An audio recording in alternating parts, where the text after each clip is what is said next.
Biz dəfələrlə tələbələrin üzləşdiyi problemləri müzakirə etmişik və bilirik ki, siz bağçalara, məktəbəqədər təhsil müəssisələrinə üz tutduqda hansı problemlərlə üzləşirsiniz?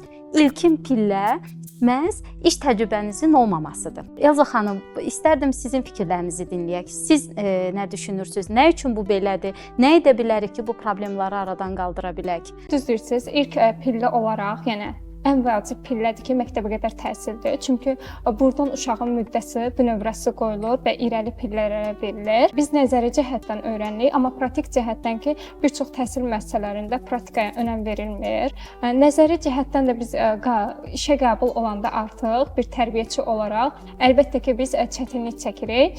Bir sıra çətinliklər deyə bilərəm ki, pedaqoji cəhətdən, məsələn, resursların azlığından, imkanlarından, yəni bizə aldığımız tədris metodların, əyani vəsaitlərin az olmasından irəli gələ bilər. Bunu vurğulaya bilərəm ilk başda. İkinci başda bunu deyə bilərəm ki, valideynlərlə əməkdaşlığı tuta bilərəm. Çünki valideynlərlə, yəni hər uşaq fərdi yanaşma olunmalıdır. Yəni ki, hər bir uşaq hansı müasir tədris metodlarında bildiyimiz kimi Montessori, Waldorf, təlim, yeni təhsil metodları var və s. Yəni uşağa fərdi yanaşmaq lazımdır.